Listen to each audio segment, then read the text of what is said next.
Hello everybody.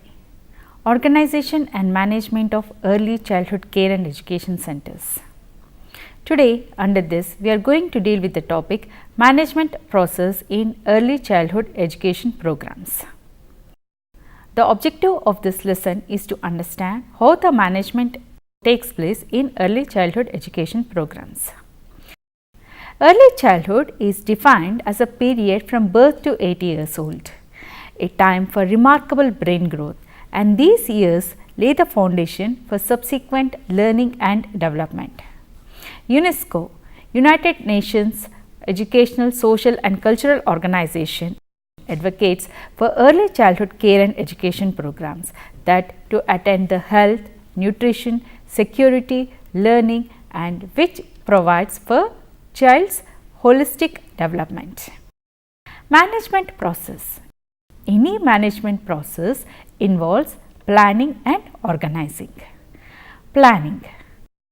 Planning specifies what is to be accomplished. For example, the center is planning to add a classroom. It becomes a goal that must be measured during the process of controlling. Planning requires many steps and numerous drafts of papers for various types of plans. The importance of planning. Planning charts help in reaching the goals most effectively.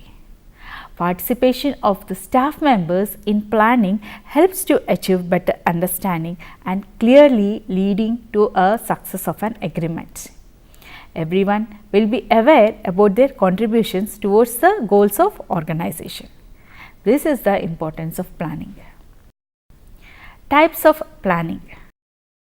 Planning for early childhood education centers has several phases and many rough drafts of plan are need to be circulated among the staff to get the feedback before final budgeting or funding takes place. Directional planning. It is the characteristic of human service organization. Planning in child development center may be considered as a directional planning. The next type of planning is innovative planning. Here, many offer exciting possibilities for early childhood professionals as well as parents. Innovative planning is a technique for getting the concerned people together for the purpose of brainstorming possibilities for a new service or a new direction. Then comes the long-term planning. That means drawing up a program for the full year.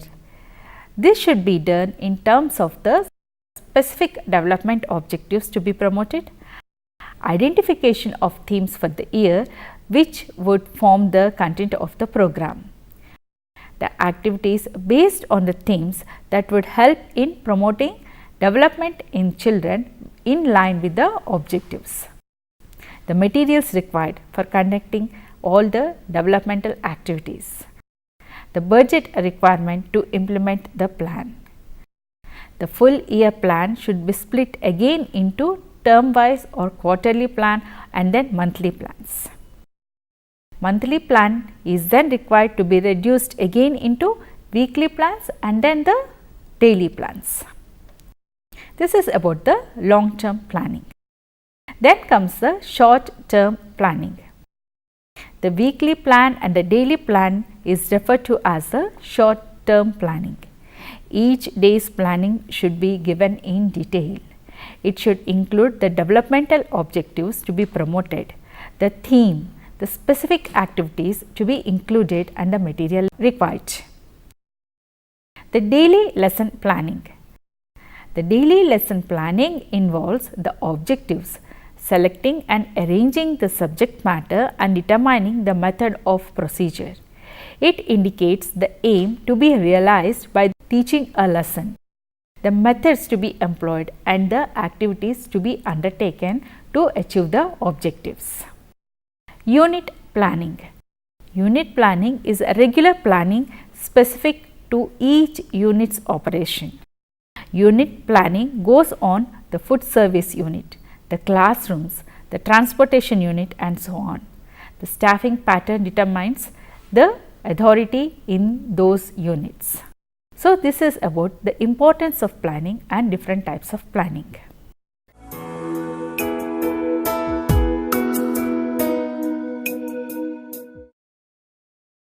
lesson plan should clearly state the general and specific objectives to be achieved. The lesson plan should clearly state the various steps that the teacher is going to take and the various questions to be asked in the class.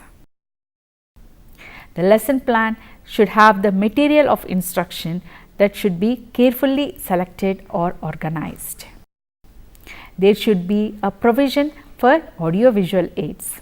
The plan should be divided into units, but care should be taken to see that the lesson remains integrated as a whole.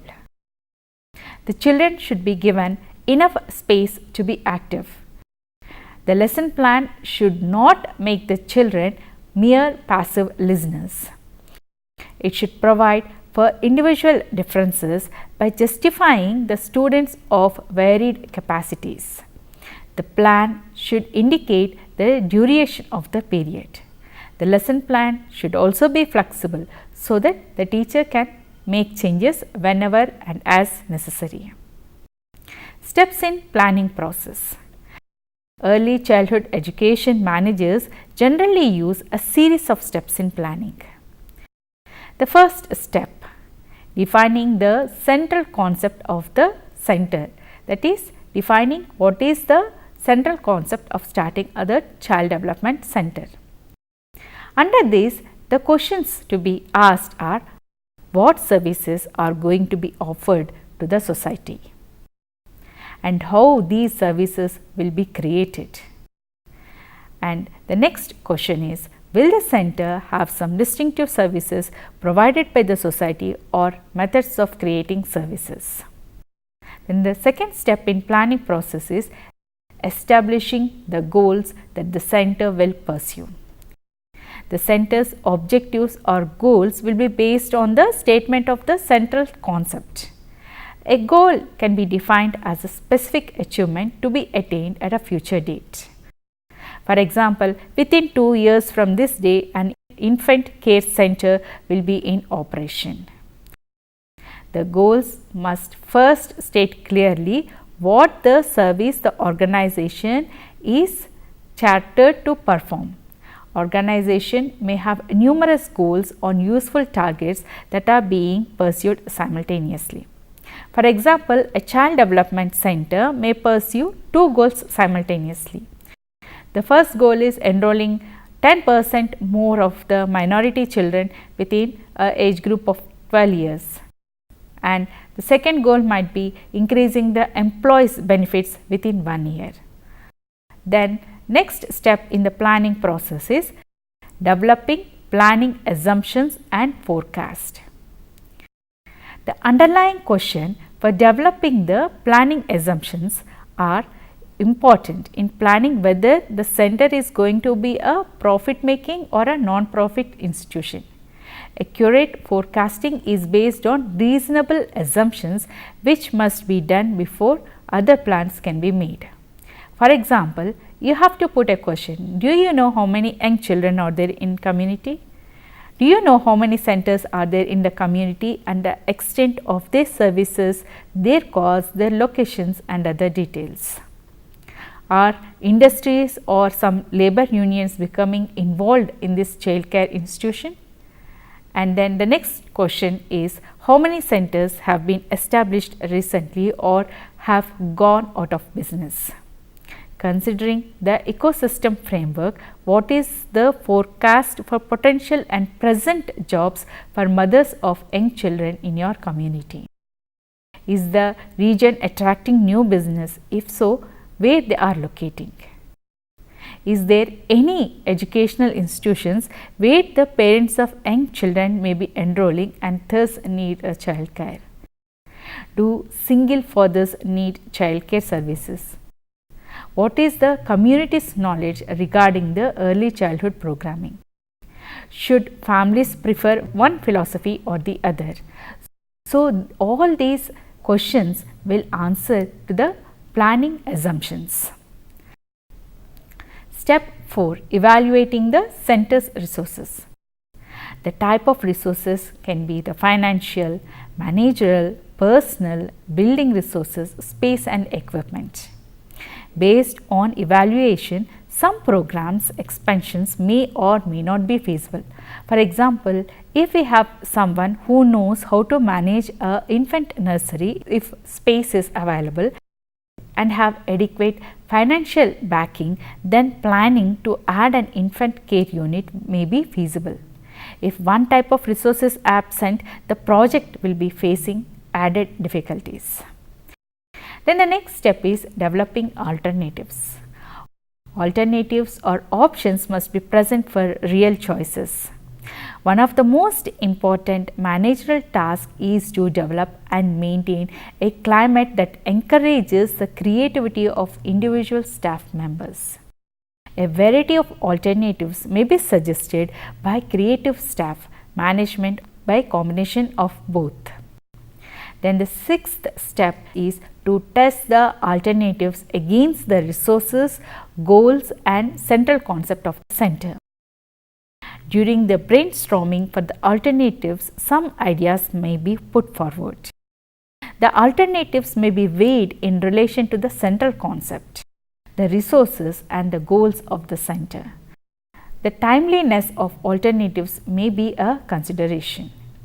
For example, in time of economic prosperity expansion, the alternatives may be considered, whereas during an economic turn down, alternatives related to cutting back may be called for. Then the next step is in the planning process is deciding on a plan.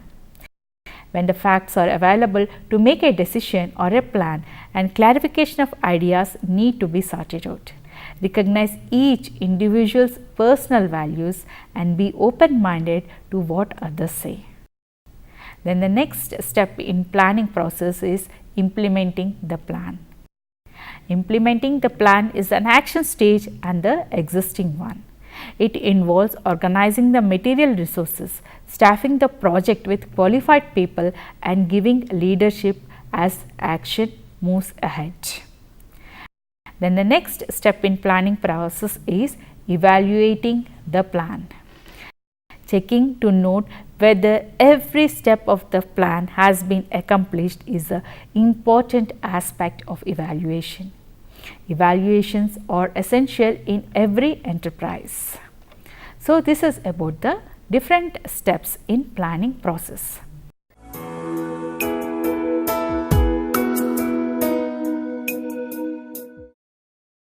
Organizing is defined as arranging elements and coordinating activities so that all the interdependent parts contribute effectively to desired goal. Organizing is the second component of the managerial process, that is materials, equipment, space and human energy, which must be assembled and integrated to get the program underway. The end is the goal of providing high quality childcare and educational services to families and children. Organizing classrooms or groups. The number of children the center can place in a single room should be regulated based on the desired standards. There are a group of 8 infants, 12 toddlers, 10 to 2 to 3 years old, 18 3 to 4 years old, 20 5-year-old and 24 6 to 8 years old. In this classroom of 2, 3, 4-year-old, 2 additional children in each group can be permitted, providing the staff members who are exceptionally qualified. Each of the above groups will have a minimum of 2 teachers and caregivers. Organizing the services. Office services. The Child Development Centers requires a system for record keeping to interact and communicate with the parents and the public. The record must be kept for such matters like regulation, compliance, financial matters like the fees, bills, rents, the family names with home addresses, the vendors' addresses and phone numbers. And the centers requires such as the health services, the social services with the names and addresses of contacts and information of various professional organizations with which the relation may be developed. The next service is the food service. Regulation must also be met with regard to food services. Adequate attention to kitchen and dining room and sanitation is very essential. With organization of food services, it is desirable for economy and efficiency to plan for the links with the classroom. Thus, food used as a part of various learning experiences. These food items may be incorporated into regular menus. Then the next one is maintenance and cleaning services. These services apply to the entire center, covering all the classroom services areas and play areas. Cleanliness and safety are essential. Then the next service is emergency services. Several emergency services must be organized in order for them to be prepared. For example, medical services, utility services, repair services. Prior arrangements help a center to receive the right services at a reasonable price.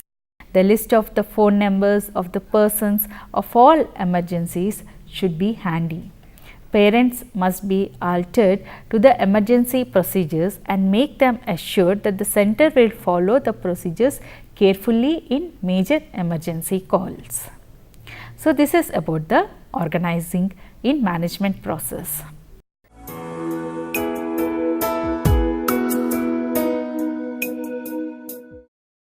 Staffing. People are human resources that hold the key to meeting the goals of Child Development Center. Staffing is a process of recruiting and dealing with human resources required to perform the functions of the center.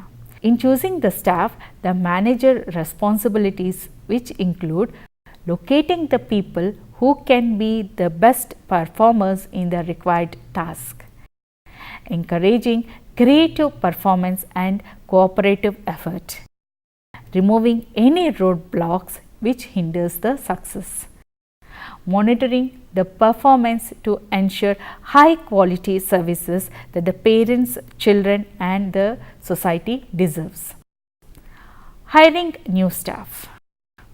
When a staff member resigns or retires, reanalyze the situation considering various alternative organizational structures. We are entering an era in which the potential employees may have many more employment opportunities than were available previously. Hence, fine efforts should be considered for making a school an attractive place to work for the staff. How can that be made? First one is by providing attractive salaries, benefits and working conditions. The need for child development workers are tremendously increasing, and as many of the parents with children under 5 years are in workforce. The parents pay fees that give an ample wage to the people who care for their child and make it possible for them to work without worrying about the child.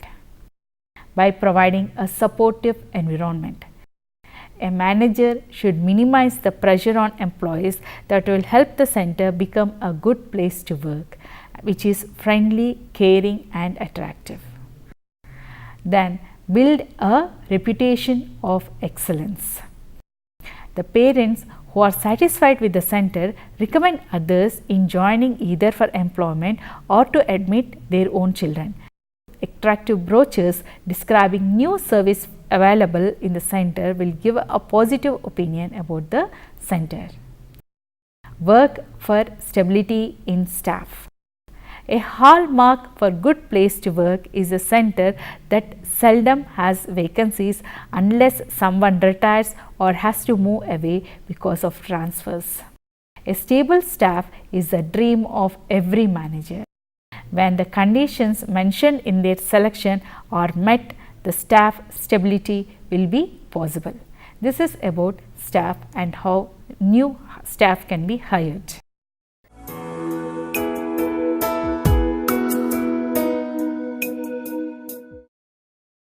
Leading is a process of directing and influencing others through examples, by talent, by information and personal interaction skills.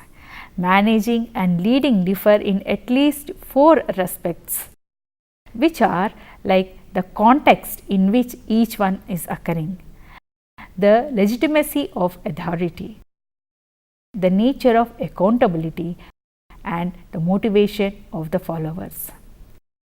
The context in which each occurs. Managing relationships required in an organization is between the manager and those people who are being managed. The legitimacy of authority. That means the leadership, on the other hand, can occur anywhere but does not have to have a organizational content. The nature of accountability. Managers are accountable for the job behavior of themselves and those who they are managing. The leaders are accountable only for themselves. Motivation of followers. People follow managers because their job description requires it, but they follow the leader voluntarily for their own reasons. Leadership development in child care centers. Leadership in child development centers requires a person who can plan, organize, delegate work appropriately to people working in the center. Leading in child development center is a person oriented functioning requires skills in interpersonal relationships in order to develop support and motivate among the employees to provide a high quality services. The important characteristics of a leader are intelligence, initiativeness, supervisory abilities, maturities, the decision making power, and self assurance.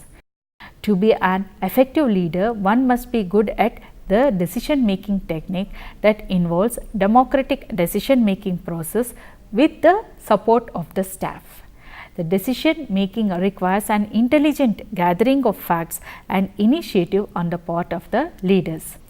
Manager leading a child development center. Leading means being in front of a working unit. A manager has certain required relationships with the people of organization.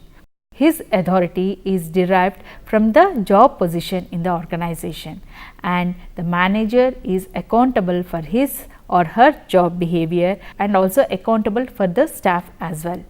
This is about the leadership. Then next comes the monitoring and controlling.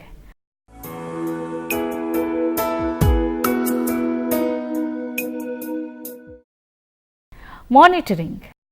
Monitoring means being alert to and continuously observing for compliance with standards. Controlling. Controlling means the standards which are set and expected from each service in the center and to measure the performance against the standards and to correct the deviations from established standards and plans. Evaluation is an essential component in monitoring and controlling the child education centers. The different kinds of evaluation can be the program evaluation. This is an informal process. The children's positive behavior is a clue which implies the program is meeting many of the child's needs. Next is the teacher evaluation. The teachers evaluate their planning, organizing, interacting with the children, measuring their actions against the professional standards. The teacher will make adjustments to correct their shortcomings, and the teachers have to monitor, evaluate and control from moment to moment. For example, when a learning task is given to the children and if these children are unable to perform, then the teacher conclude that the task is too difficult. Keeping a record on the children's, helping parents and others to check whether the developmental milestones are achieved. Accordingly, the teacher should plan the activities. Parents evaluation. Parents evaluation of satisfaction will be apparent when the center gets a request from the friends and relatives for enrolling their children. Checking admissions and dropouts are the reasons for both and can help to gain clues regarding the parents' evaluation of that particular child education programs and services. Then comes the community and professionals evaluation. The quality control functions are performed by licensing personnels. A policy board member or an outside professional may come to the center for evaluation. The people of the community can also form an opinion about the center from what they see and hear around the community. Then comes the manager's evaluation. The manager who monitors these child programs for the purpose of comparing performance with the goals of the center and with the current professional standards. Spot checking can be done daily on informal basis. Periodical, more formalized procedures are needed, like the checking the lesson plans, taking detailed notes in each group, or using the checklist. Then comes the monetary area. Money management must be cautiously evaluated. A manager will be responsible for careful, honest and accurate accounting in both the collecting fees and paying the expenses. Then the physical part. The safety, sanitation, security and aesthetic of the entire physical area in the early childhood education centers will be the responsibility of the manager. The playground must be scrutinized periodically for dangerous equipment. Painting of the outdoor equipment should be regularly done to keep an attractive appearance. General tidiness should be encouraged among the staff, and encouraging children to maintain cleanliness and tidy surroundings is also very important. Especially the fire safety must be the first step in this agenda. So, today we have understood about managing the early childhood education centers. In this, we have understood why management is important, and we have understood that the management involves planning and organizing. After having understood what are the different types of steps in planning process and in organizing, then we went on to see the evaluation part and the leadership in early childhood education development centers. Hope you have understood the lesson. Thank you.